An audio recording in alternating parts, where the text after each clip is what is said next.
Depuis quelque temps, les imprimantes 3D ont sérieusement le vent en poupe. Très médiatisé, notamment grâce au développement des Fab Labs en France, cet outil est déjà utilisé dans la majeure partie de l'industrie militaire, aéronautique ou encore médicale.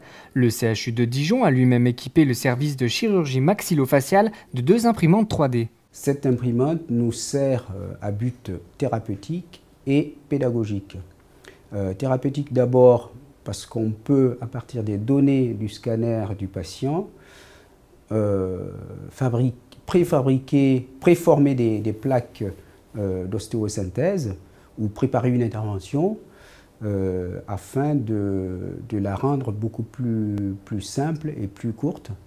Et à but pédagogique parce que les chefs de clinique et les internes, à partir là encore des données du scanner, vont imprimer le squelette du patient et réaliser l'intervention avant de faire la vraie intervention quelques jours plus tard.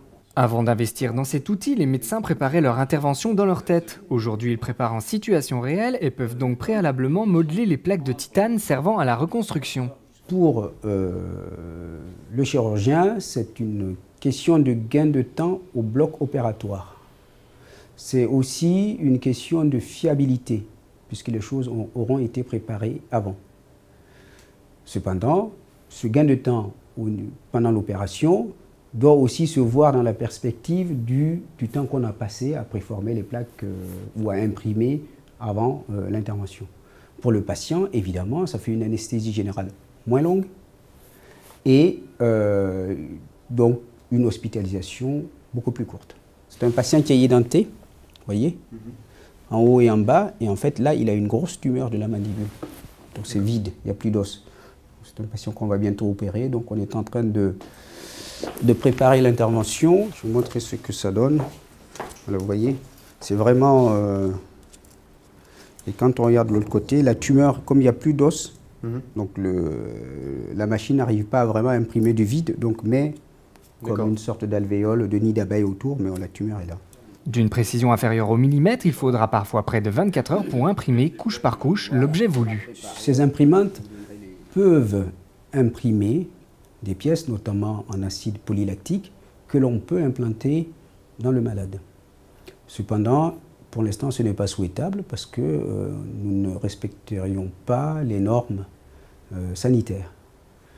Quant aux imprimantes qui impriment du titane, il faut savoir que c'est déjà utilisé depuis plus d'une dizaine d'années dans l'aéronautique, mais aussi dans les sociétés qui nous fabriquent les plaques d'ostéosynthèse.